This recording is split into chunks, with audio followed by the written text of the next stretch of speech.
Di sebuah hutan antah berantah, hiduplah seorang wanita separuh baya yang bernama Mbok Rondo. Mbok Rondo hidup sebatang kara karena suaminya meninggal dan tidak mempunyai anak. Suatu hari, Mbok Rondo mencari kayu bakar.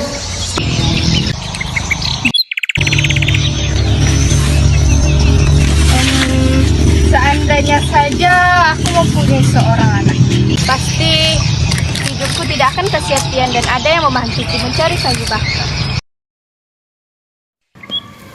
Tak lama kemudian, Mbok Sri dan Mbok Nah menghampiri Mbok Rondo.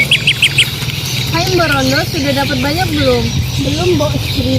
Saya baru saja datang dari rumah. Di sebelah sana Mbak Rondo, kayaknya sangat banyak. Iya, Mbok Nah.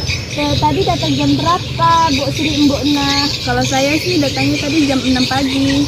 Oh ya sudah ya Mbak Rondo, kami pulang duluan. Ya, hati-hati di jalan ya. Iya, Mbok.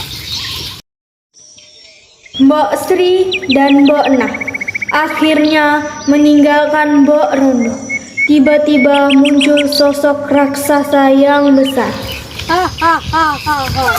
Hai Mbok Rondo, aku mendengar semua perkataanmu. Siapa kamu? Aku adalah raksasa penunggu hutan ini. Apa maksudmu? Aku bisa membantumu, Mbok Rondo. Apa maksudmu raksasa? Aku bisa memberikanmu seorang anak. Hah? Apakah itu benar? Bagaimana caranya? Harus ada syaratnya. Apa itu syaratnya raksasa? Setelah anak itu berumur 15 tahun, kamu harus memberikannya kepadaku lagi. Baiklah, aku akan menyetujui persyaratanmu itu. Ya sudah, tanamlah biji ini di perkebunan perkarangan rumahmu. Apa ini? Ikuti saja perintahnya, tanamlah. Oke, baiklah. Akhirnya Mbok Rondo pun pulang dan melakukan perintah dari raksasa menanam biji tersebut. Sedang apa Mbak Rondo? Sedang menanam biji mentimun. Oh ya sudah, kami pulang dulu ya Mbak Rondo. Ya, hati-hati ya, Mbok. Tak lama kemudian, Mbok Rondo kembali melihat biji mentimun yang ia tanam, dan ternyata biji mentimun tumbuh sangat besar. Wah ini besar sekali. Akan kubelah ini dengan hati-hati.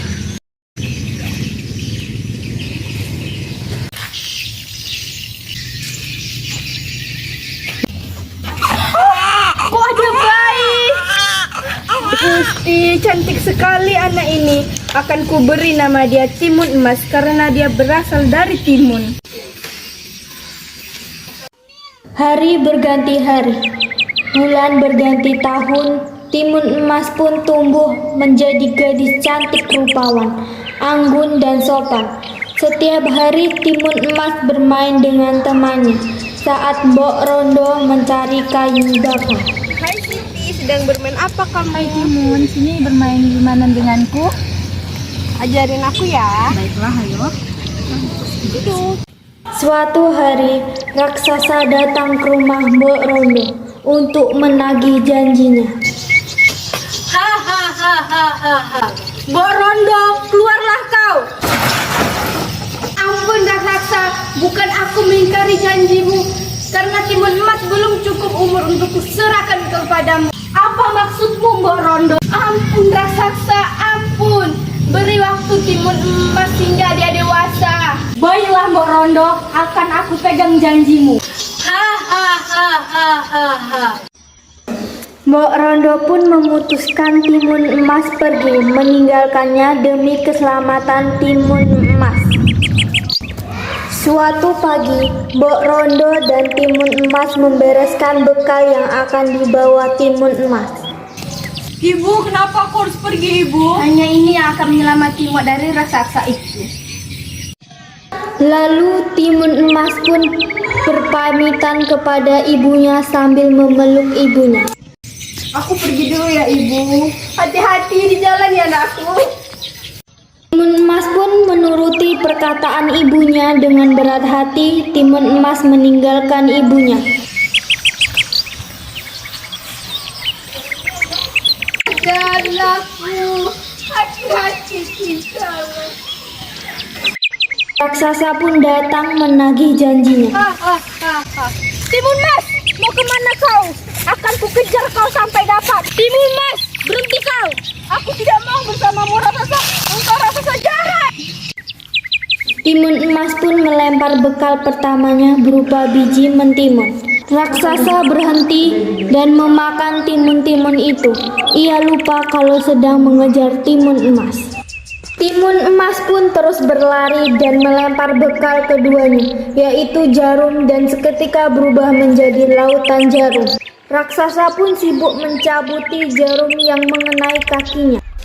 Timun Emas pun mengeluarkan bekal ketiganya, yaitu terasi, dan seketika berubah menjadi lautan terasi.